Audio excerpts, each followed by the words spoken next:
a passionate instigator and dynamic problem solver. Dr. Kevin Ross Emery, the host of the Dr. Kevin Radio Show, will be taking you outside the box, behind the curtain, and identifying the load of BS we are fed every day.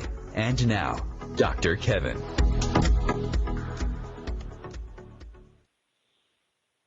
Hello, hello, hello, and welcome to the Dr. Kevin Show here on OMTimes, where we're changing the world one ohm at a time. Here, as we do every week, or at least every week that I show up, I kind of missed the summer, but it's been known to happen. But we're back in fall, and we're back in full swing with fall. Last week, we had none other than Matt Connarton from Matt Connarton Unleashed on the show. And we just tried to catch up from the summer and talk about the chaotic and sad and laughable and absurd reality we call politics today. We didn't get very far, so we had Matt come back for round two. So today we are here with Matt Connarton again from Matt Connarton Unleashed. You can listen to his drive time show 4 to 6 Monday through Friday on 95.3 FM if you are in the Manchester, New Hampshire area, or you can listen to it on IPMNation.com. If you listen to it there, it's live streaming, and you can still type in questions, or you can call in questions. You can weigh in as Matt and any number of unexpected and diversely different people might show up in his studio. That is true. Some spouting endless wisdom, and others, well, you just need to buy the big package of toilet paper when they come. Anyway. That is also true. Yes. Matt does them all. So anyways, how are you?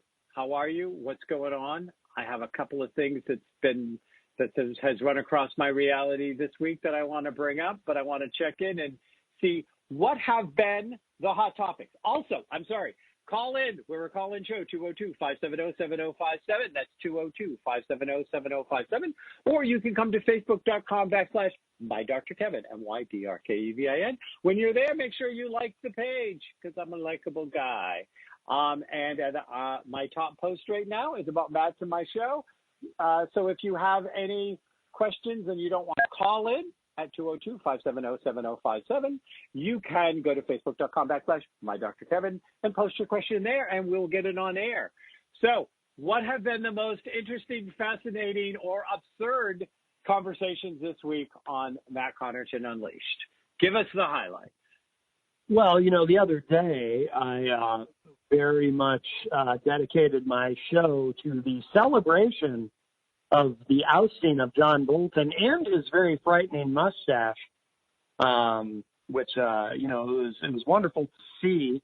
Although, interesting, I'll be curious to hear what John Bolton has to say in the future about his ousting, because there seems to be a bit of a contradiction.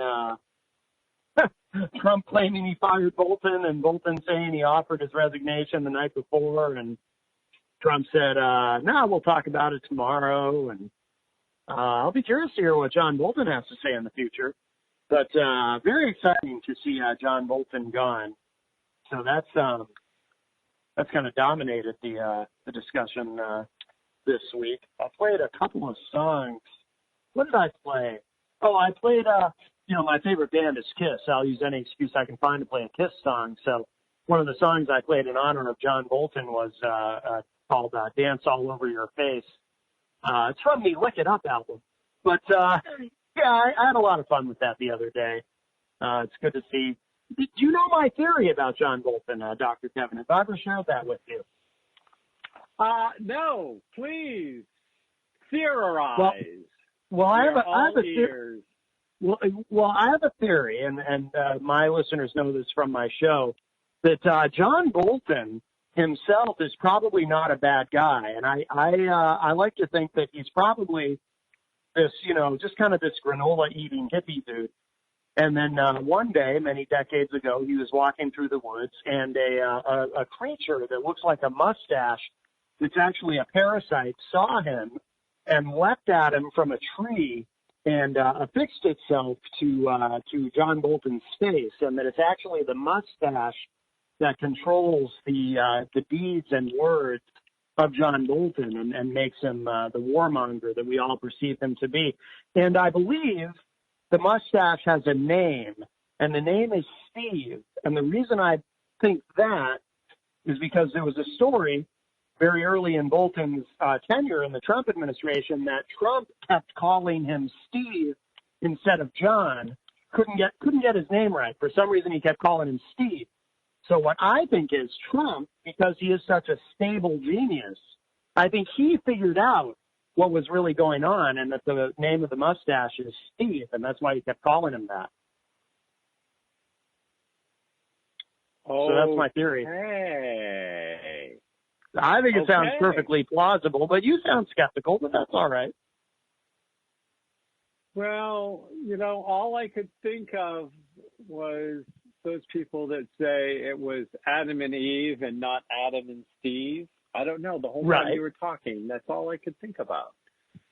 But anyway, maybe. I mean, I would never want. I would never want to think that he played, as they say, that he played for my team, because I think that my team gets enough bad press as it is.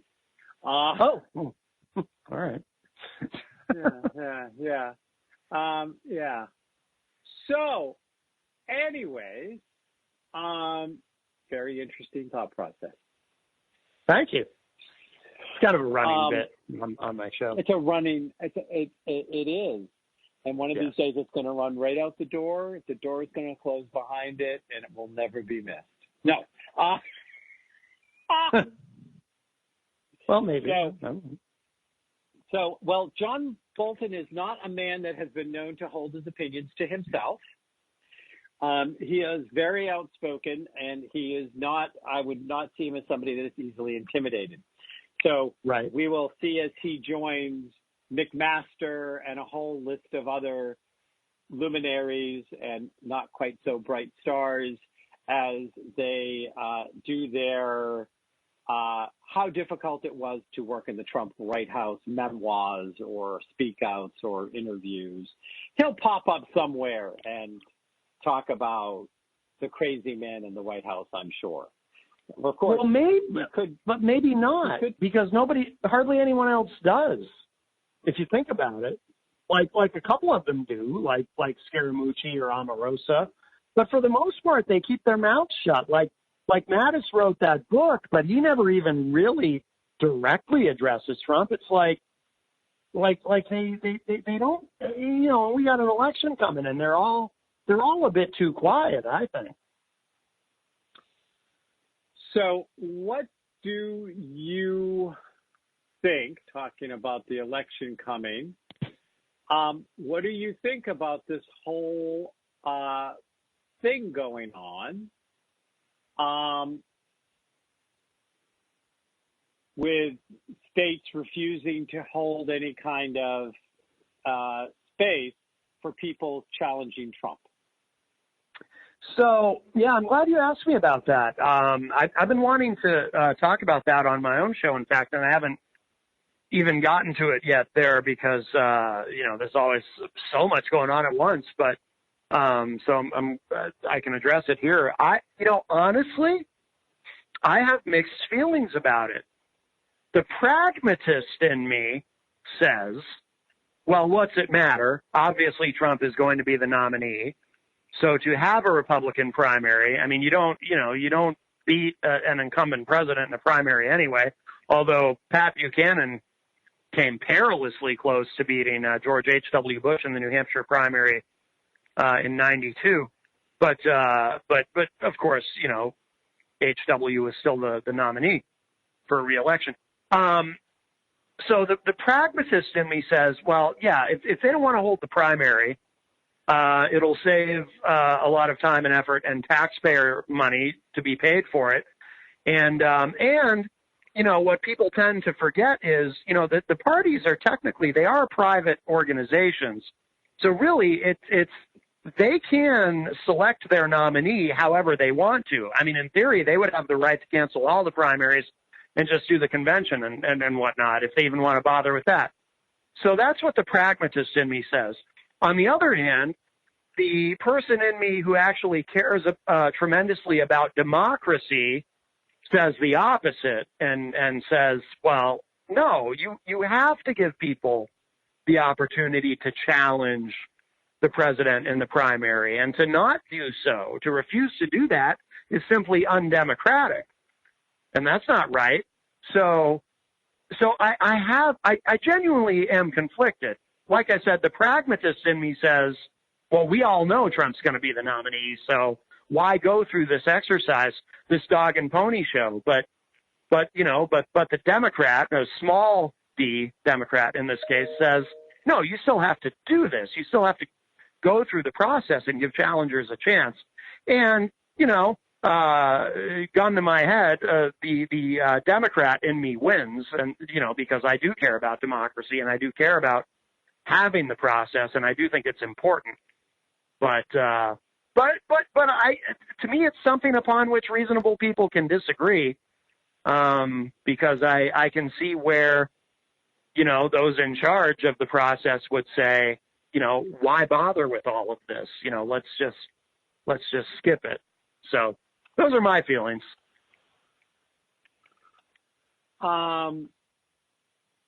Well, you know, he can be challenged by, in fact, the RNC, I believe, cannot cancel his being challenged in New Hampshire or Iowa. Yeah. They have to, it's state law. It has to happen. Yeah. Oh, I've actually, now that you mention it, I mean, I was thinking about registering, switching my registration to Republican just so I can vote against him, vote for Bill Weld. Well, there we go. There's an interesting way to look at it. Do you think that would do more good than voting for the Democratic candidate to make sure that they get in? Because you are an anyone but Trumper now, aren't you? You weren't for a long time. You were like, well, let's give him a chance. Let's give him another chance. Let's. But at some point, you became an anyone but Trumper, I believe. Or correct me if I'm wrong. Well, I wouldn't say I was ever really like, let's give him a chance. I mean, I do try to see the glass as half full, and and try to keep an open mind. But I don't know if I ever. Tapes when you say, yeah, I know I can pull the tapes, Matt. You said, let's give the guy a chance. I have my doubts, but let's give the guy a chance. I may have. I may have said, let's give the guy a chance in the context of, well, he's been elected. We kind of don't have a choice. So let's see how this goes. I may have said that. Yeah. You know, but I do like Bill Weld. I mean, when Bill Weld, you know, I tend to be kind of moderate in my politics. And when Bill Weld was governor of Massachusetts, I remember kind of looking at him and thinking, this guy's about as liberal as you can be and still get away with calling yourself as a Republican. You know what I mean? Like, if there's a line, he's right at the line. Granted, a Massachusetts Republican isn't the same as, you know, a Republican from almost anywhere else in the country. I recognize that. But I do like Bill Weld, and technically I did vote for him in the last presidential election, because I voted for, in 2016, I didn't vote for Trump or Hillary. I voted for Gary Johnson, and Bill Weld was his running mate. So I don't know. I might do that because, you know, I mean, as far as in the Democratic primary, I don't know. I mean, my candidate's Tulsi. That's who I like the best, but she has zero chance. So maybe I'll switch over and vote for Weld. I don't know.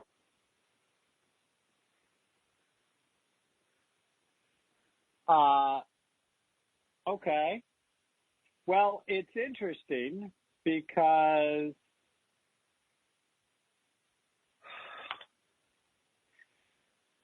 I would love to see Weld declare an independent third-party ticket. Because like you said, you can't get elected a big office in Massachusetts without being a liberal Republican. Oh, yeah. Ultra-conservative doesn't work. No. Just like you have to be a conservative Democrat to get elected in Alabama. Absolutely. Yep. Yeah. So, Doug Jones is no liberal. No. Right. And so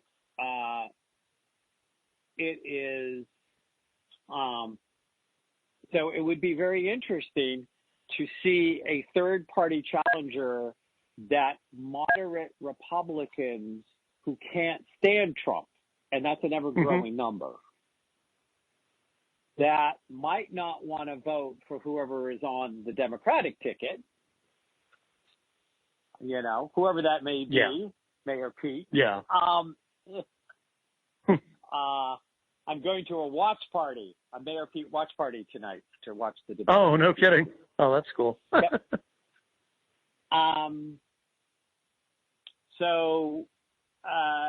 But anyways, I think Weld would be interesting because if Weld went as an independent, it definitely increases the chances of a Democrat getting elected.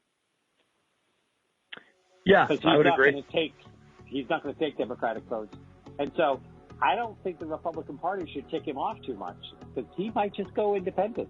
And then they're screwed. Right. And we'll be right back.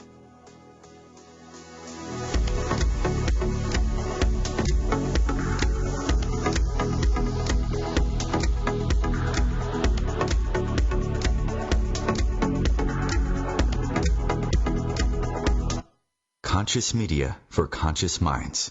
OMTimes.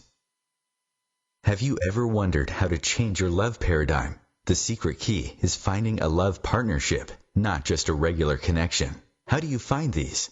Through conscious relationships. Ascending Hearts Dating is a dating site for people like you that believes in second chances and a different type of spiritual connection. Try Ascending Hearts for free today at ascendinghearts.com and change your love paradigm. Ascending Hearts, the premier dating community for the spiritually awake. Hello, I'm Sandy Sedgbeer, host of OMTimes magazine's flagship radio show, What is Going On? My passion is sifting through information, research, and innovations from new thought teachers, speakers, and researchers pushing back the boundaries of what we know about life, energy, metaphysics, and the universe. I love shifting perceptions about who we are, why we're here, and how quickly impossible becomes normal when we open our minds, expand our awareness, and accept that the only limits that exist are those we place upon ourselves.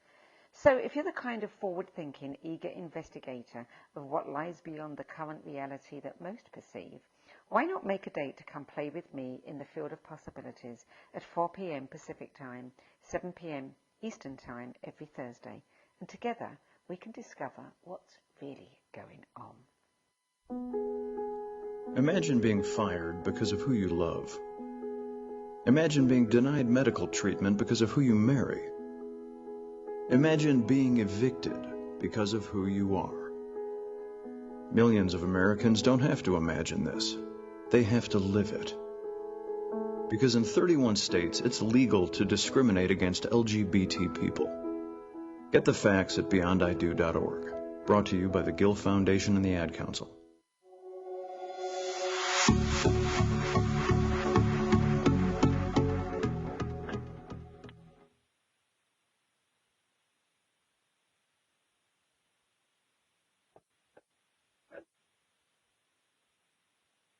Hello, and welcome back to the Dr. Kevin Show here on OMTimes, where we're changing the world one Om at a time.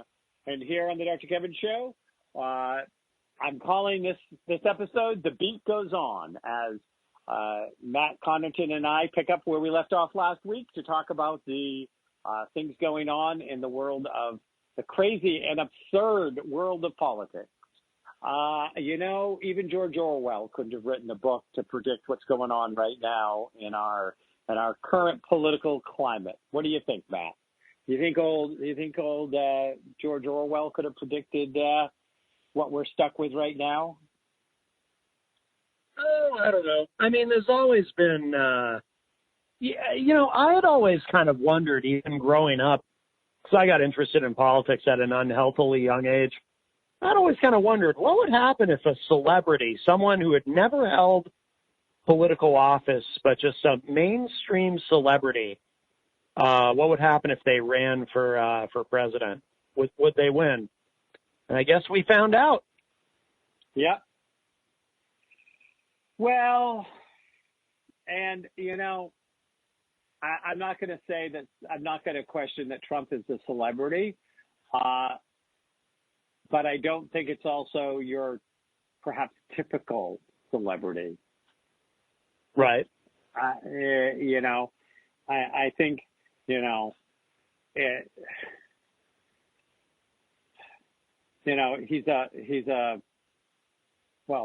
a shyster, but besides that, he's a con artist. And yes. He's a famous con artist, and not all celebrities are con artists. Some only play it as a, what did Jessica Rabbit say? I was drawn that way, when they talk about how bad she is. Oh, yeah. Yeah. So, you can have actors and celebrities that play horrible roles, but are truly nice people and very intelligent. And I always liked Al, the guy that they forced out in Wisconsin. Al. He was a congressman. Al Franken in Minnesota. Franken. Minnesota. Al Franken. I always liked him. Yeah. I thought that was a disservice, and in fact, that's one of the reasons why I could never support Kristen Gillibrand, because I think that she rushed too fast to the guilty button. Anyways, other topics. So now, what do you think about the whole thing going on with Trump and his so compassionate comments about 9/11 when it happened? And will it make any difference? What are you referring to specifically? About when the Twin Towers, his first public response on the record after 9/11 originally happened was, well, I had the second tallest building in New York, and now I have the tallest. Oh, yeah. Well, that's typical Trump. But will that make any difference? No. I mean, no one who supports him cares. They love him no matter what. No, it what doesn't make any difference, and it'll be forgotten about pretty quick anyway, because we'll be on to the next whatever Trump says next. That's either unearthed from the past or is in the present. No, it makes no difference. But it is so typical Trump. I mean, I suppose it shows that he's, in a way, it does tell us something, though. It kind of reminds everyone that he's always been that guy. Like, he's always been a narcissist. It's not like a new thing or something that he sort of turned into later in life. He's always been that guy. So we have there was something I saw, and I actually posted it. I wasn't sure how much guff, so to speak, I was going to get for it, because I have a wide variety of people that like my page and follow me, and I'm certainly not a straight up liberal only are on my Facebook from a long shot. In fact, a mutual friend of ours recently took issue because I told him that I could not stomach him defending Trump in indefensible issues. A mutual friend of ours? Yes. Okay. I bet I know who. Oh, yeah. You know who. You know who. Okay. We've shared a stage together, the three of us. Yeah, okay. But this was posted, and I have it on my Facebook page, my personal one. I am going to share it over to the Dr. Kevin page, so people that are looking for it per se can find it. But it says, people think I'm mean to hold Trump supporters responsible for the despicable support of this POS. But here is a far from comprehensive list of why from Douglas Freeman to respond in his response to Mark McGee. An anguished question from a Trump supporter. Why do liberals think Trump supporters are stupid? Have you seen this, Matt, what I'm talking about? No. Did you say, though, that I can look at, you said you just shared it to the Dr. Kevin show page? No, to the My Dr. Kevin page. Okay. And so wait a second, because I see that it didn't take, so I want to make sure it does, because I want to put it right underneath our TV show. We're having a TV show again, Matt. Did you know that? Oh my goodness. Wow. Oh. Yeah. We're launching a new TV show. Okay. Okay. I just thought I'd let you know. So anyways, so here's the answer to the question of why, and I just did post it on the Dr. Kevin page. So why do liberals think Trump supporters are stupid? The serious answer, here's what we really think about Trump supporters. The rich, the poor, the malignant, and the innocently well-meaning, the ones who think and the ones who don't. That when you first saw a man who owned a fraudulent university intent on scamming poor people, you thought, fine. When you saw a man who had made it his business practice to stiff his creditors, you said, okay. Then when you heard him proudly brag about his own history of sexual abuse, you said, no problem. Then when he made up stories about seeing Muslim Americans in the thousands sharing the destruction of the World Trade Center, you said, not an issue. That when you saw him brag about that he could shoot a man on Fifth Avenue and you wouldn't care, you chirped, he sure knows me. That when you heard him illustrate his own character by telling the cute story about the elderly guest bleeding on the floor at his country club, the story about how he turned his back and how it was an imposition on him, you said, that's cool. That when you saw him mock the disabled, you thought it was the funniest thing you ever saw. That when you heard him brag that he doesn't read books, you said, well, who has time? That when the Central Park Five were compensated as innocent men convicted of a crime they didn't commit, and that he angrily said that they should still be in prison, you said, that makes sense. That when you heard him tell his supporters to beat up protesters, that he would hire attorneys, you thought, yes. That when you heard him tell one rally to confiscate a man's coat before throwing him out into freezing cold, you said, what a great guy. That you have watched the parade of neo-Nazis and white supremacists with whom he curries favor while refusing to condemn outright Nazis, and you have said, thumbs up. That you hear him unable to talk to foreign dignitaries without insulting their countries and demanding that they praise his electoral win. You say, that's the way I want my president to be. That you have watched him remove expertise from all layers of government in favor of people who make money off eliminating protections in the industries they're supposed to be regulating, and you said, what a genius.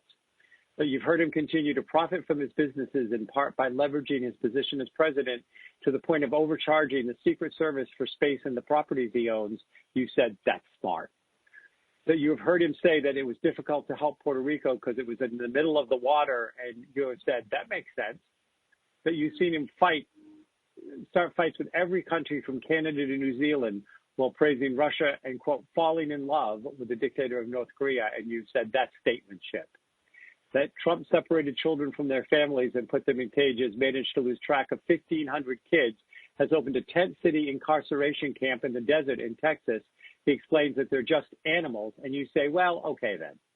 that you have witnessed all of the 1,001 other manifestations of corruption and low moral character and outright animalistic rudeness and contempt for you, the working American voter, and you still show up grinning, wearing your MAGA hats and threatening to beat up anybody who says otherwise. When you don't get what you don't get, Trump supporters in 2019, is that succumbing to the frustration and thinking of you as stupid may be wrong and unhelpful, but it's also, hear me, charitable. Because if you're not stupid, we must turn to other explanations, and most of them are less flattering.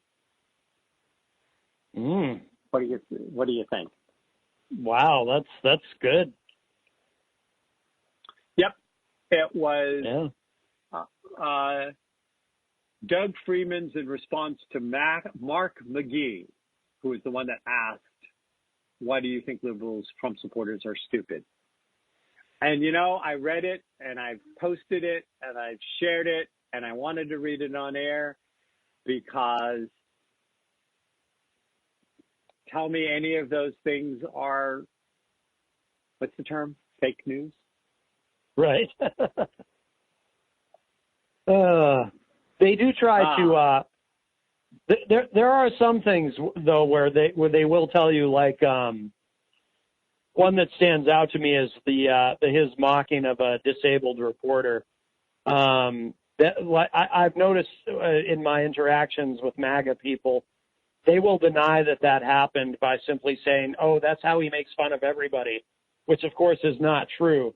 But there's actually a guy on YouTube and a certain MAGA person, not the one you were referring to earlier, but sent me a link to this. There's a guy who even made a documentary that's like 10 or 15 minutes long that's on YouTube, which tries to prove that Trump historically uses those same hand motions to mock everybody. And this guy just ties himself into a pretzel trying to demonstrate this. And of course, it's just BS. You know, of course he mocked a disabled reporter. It's clear that that's what he did. But some things they just won't believe them. And there's other things that they're just perfectly fine with, you know, like after the send her back chants that happened at that rally in North Carolina, which infuriated me.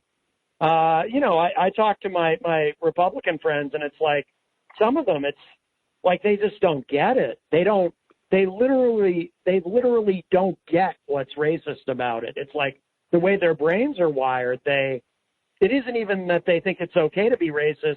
They just don't understand why it's racist, which is just as bad, but it's like they don't get it, you know? White supremacy at its best. Yeah. It is. It's a lack of understanding.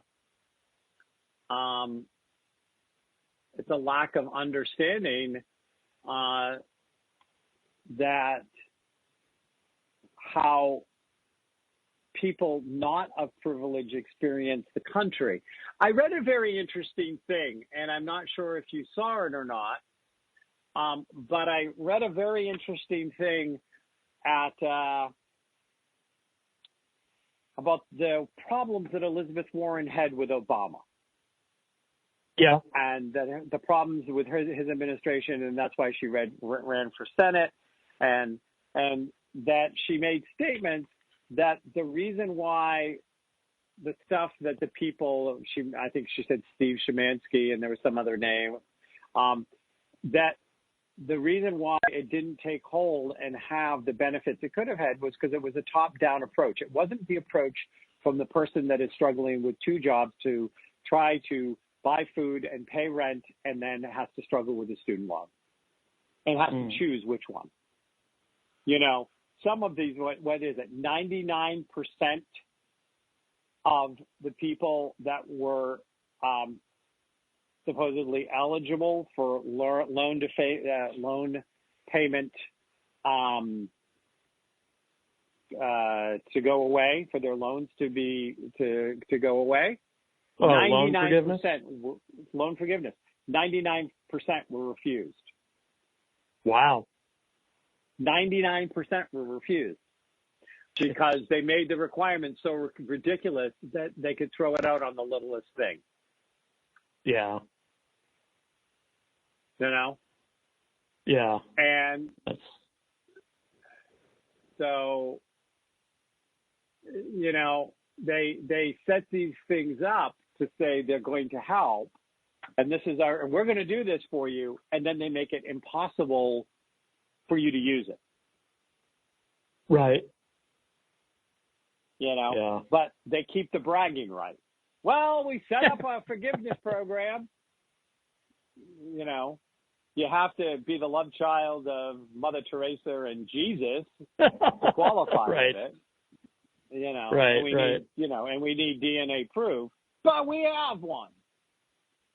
You know. Yeah. And yeah. some of what I think it's very interesting because I didn't realize it. You sound like you were very well aware of it, and you were probably more into politics back then because you've always been into politics than I was. But I didn't realize that Warren had such a problem with Obama and was so challenging and was such a thorn in his side until I read this article. Yeah, well, so I didn't know about that specifically, but I do know. I do know in a broader sense because Elizabeth Warren. I mean, she's very liberal, and she's she has all these ideas for government programs and policies and so forth. Whereas Obama, to the contrary of how Republicans like to describe him, Obama really very much just kind of a moderate sort of corporate. Centrist Midwestern Democrat, Obama not the most liberal guy, and and he certainly, by the way, had no appetite to try to prosecute anybody for the malfeasance that contributed to the Great Recession, and it's not hard to figure that one out. By the way, it was Wall Street and the financial sector that paid for his campaign. So, of course, he didn't want to hold any of those people accountable, even though he said he would, and that was a broken promise by him. Whereas Elizabeth Warren did want to hold those people accountable. So in a broader sense, I'm not surprised that there is a lot of daylight between Elizabeth Warren and Obama, and some of the criticisms that she's had of him and his administration. But I did not know about that specifically, about the loan forgiveness issue. Yeah, well, and the loan commitment issue is happening now, but yeah, right. We'll be right back with Matt Connarton for the last segment of the Dr. Kevin Show.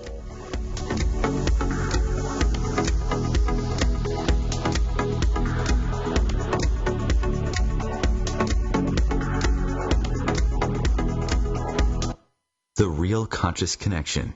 OMTimes Radio. IOM.f.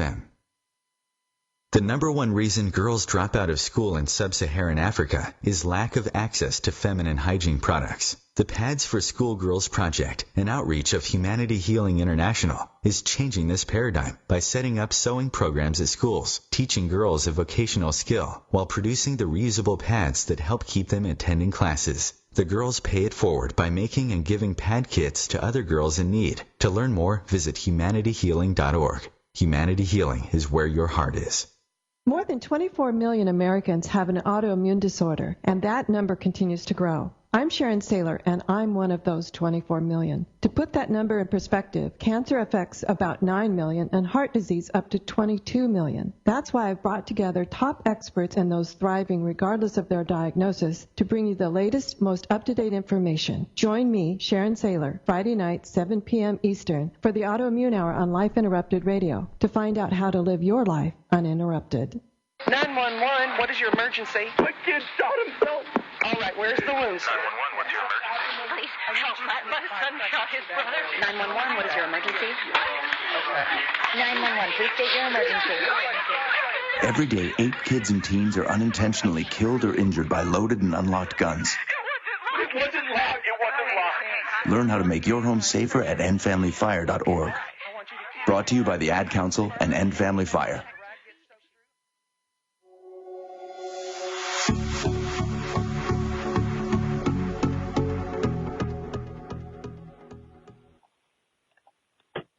Hello, hello, hello, and welcome back to the Dr. Kevin Show here on OMTimes, where we're changing the world one ohm at a time.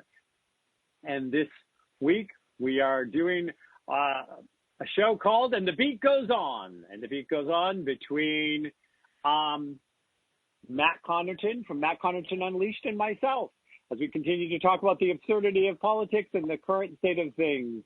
And you can hear Matt Connarton on his Drive Time show from 4 to 6, Monday through Friday, at 95.3 or WMNH, or you can go to IPMNation.com, and you can call in and you can listen to it, where he has a running dialogue going about politics. But we like to have him over here to help share some of what he's digested so that he can cough it back up and share it with the Dr. Kevin listeners. Oh, my. Matt, start coughing. No. So I went to the New Hampshire Democratic Convention. Yes. I wasn't a delegate, because a delegate has an official position. I got to find out. I might be interested in becoming a delegate for Nashua. I don't know. But it was interesting. I was there. I went on Friday night to a little party with Chasten Buttigieg, where he spoke, and then we got a chance to I got a chance to talk with him privately for a little bit. It was definitely a growing group, and then I went in at 6 a.m. with my mother-in-law, and who's another Pete fan. And we went in and we had signs and we cheered him on. And you may have noticed there's now a picture on my profile, a picture of him, me, and Chasten from that event. Oh, yes. Yes. And I listened to all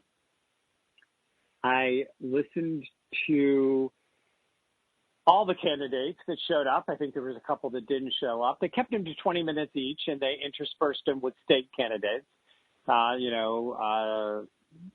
Jean Shaheen and Chris Pappas and Maggie Hassan and, different people. And they had some national level from the National Democratic Party and stuff like this. They did it in alphabetical order. So Biden went first. Oh, okay. Biden, Booker, and Buttigieg. And at the end of the day, you had Sanders and Warren, and then it was I actually didn't stay for the last two, which was Williamson and Yang.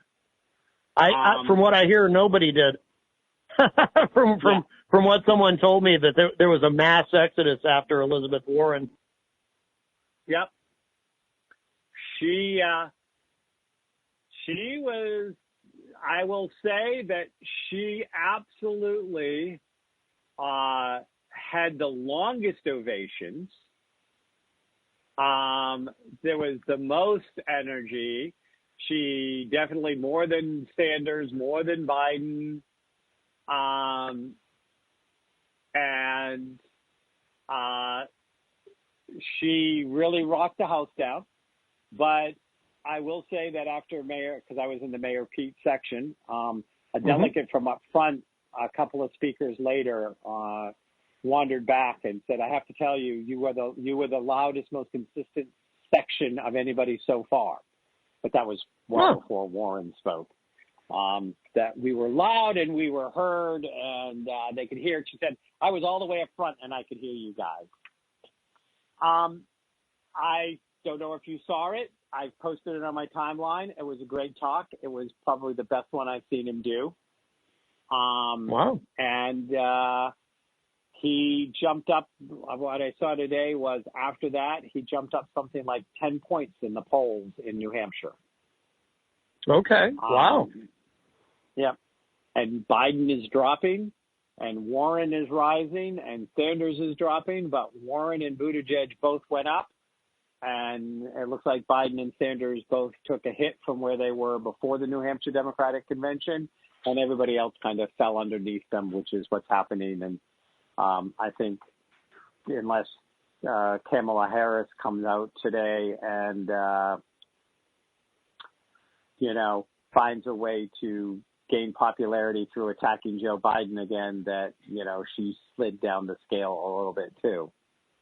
But it was very interesting because I thought that there was a couple of candidates that were starting to have things in their talk that I went, they're positioning themselves to be chosen for VP. They know that they're not going to make it.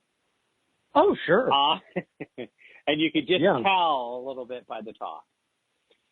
I have to say, after hearing the same thing, I gave down points to the people that all they could talk about was why they were better than Trump, but didn't have any substance in their speech. I could bring the Loch Ness Monster onto the stage and have it breathe fire, and it would be better than Trump. So that's unimpressive to me. Saying you're better than Trump is saying that, you know, you're better than getting the bubonic plague. So that doesn't mean anything.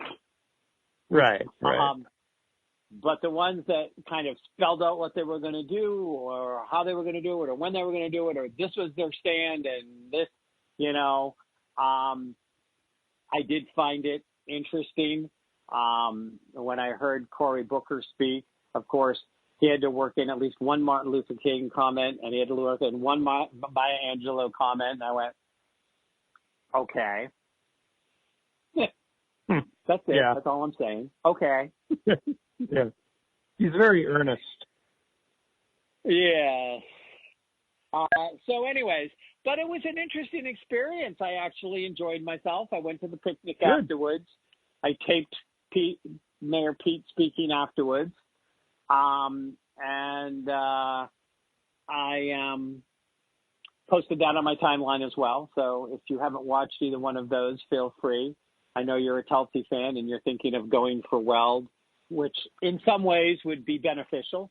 Again, go Weld, run independent. Go Weld, run independent. I'm all for it. I'm willing to start the cheer. Can we put out the hashtag Weld for President Independent? It may be a little soon. Maybe a little soon for that. You know what I mean? Let's see how he does in New Hampshire first, at least. You know what I mean? Let's see how he does. Do you think, because it's questionable what kind of support, there are still some people in New Hampshire, and of course it's not going to change the Trumpeteers, which is the Trump version of the Musketeers, only far less cute. You're not going to, as you said, you're not going to convince the Trumpeteers, but there's still some bad feelings about some of the stuff that Trump said when he lost New Hampshire to Hillary and the accusations he made and calling the state a drug-infested den, blah, blah, blah, blah, blah. And those comments are obviously all came up at the New Hampshire Democratic Convention. And so I think that there might be some spiteful people, even Republicans in New Hampshire, that with somebody like Weld on the ballot might just vote him up because they don't think that Trump really is going to do anything but be the candidate, but might stick the thing in. And of course, you know that this is going to drive our narcissist in chief crazy. If he loses any of the primaries, I mean, you know, his poor fingers are going to be twitted to death in the next 12 hours. Yeah. Well, which would be wonderful to see. I don't know, though. I mean, I don't think, I mean, I haven't met too many MAGA people who seem to be bothered by Trump's comments about New Hampshire in the past. I think a lot of them just take the attitude of, oh, he's right. Look at the heroin.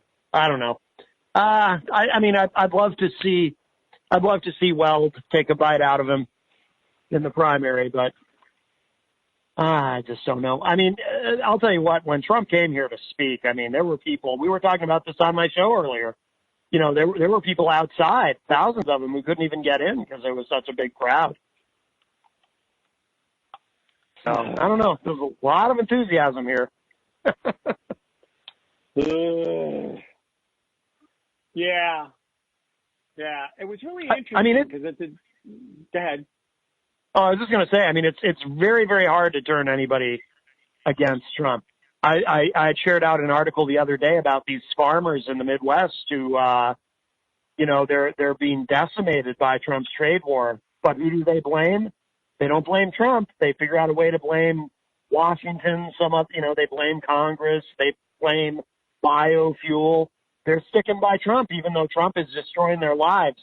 It's incredible. I mean, how do you beat somebody like that who has that kind of a hold over this cult that he's created? Now, what did you think of the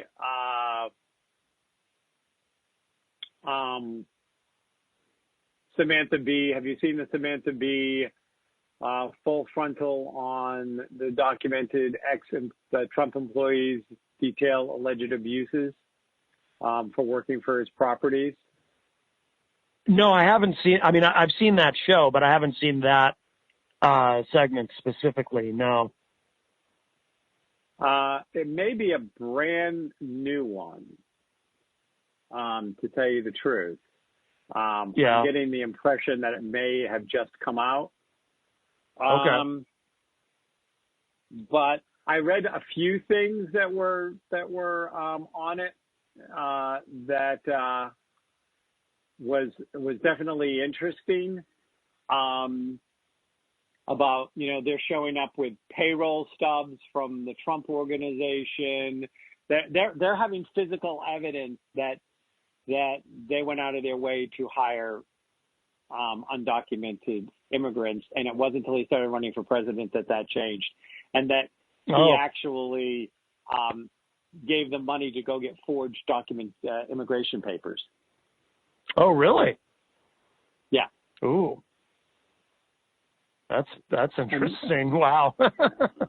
Another potential legal mess waiting for him on the other side because, again, they're saying that, they've got a lot of physical evidence and they were treated poorly and abusively and have evidence of like working overtime without getting compensated for overtime because they were told if they complained that immigration would be called. Mm-hmm. So, wow. Yeah. I haven't had a chance to watch the special, but I think it probably would be worth watching. Have you seen the Valerie Plame ad? I haven't seen the ad. I saw something about it that it's pretty interesting, but I haven't had a chance to watch the ad itself yet. But I hear it's quite impressive. Yeah, it is. And of course, there's some, she drives like a race car driver. Yeah. As the whole soundtrack is going. And I think the last thing is, one of the last things that she says is something about, and yes, when you work for the CIA, they do that. Of course, Trump pardoned Scooter Libby. Yep. And she said that was what made her get into it, was after he ruined her career as an act of spite because of her husband. Yeah. That made her move forward into, and she's like, and something about it at the end that, Donald, I'm coming after you. You should watch the ad. It's short, but it's funny. I will. If I can find it, I'm going to post it on my, I'll post it on my line because it just was like, oh my.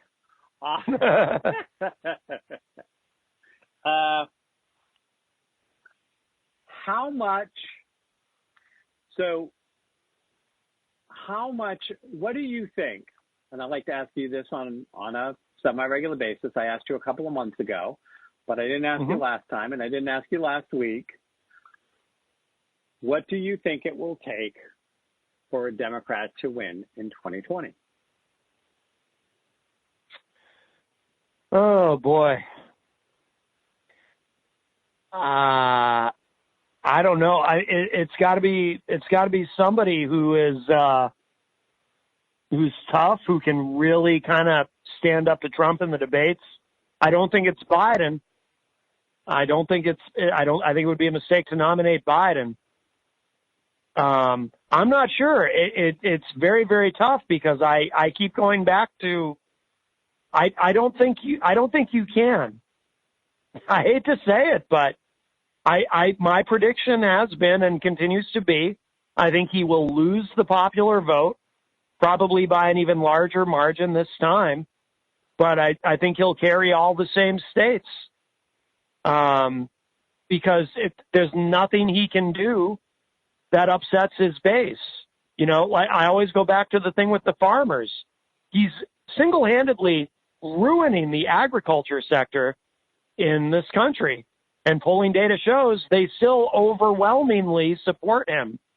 So when you have someone like Donald Trump, if you're a Trump supporter, Donald Trump can ruin your life and you'll still vote for him. I don't know how you beat somebody like that.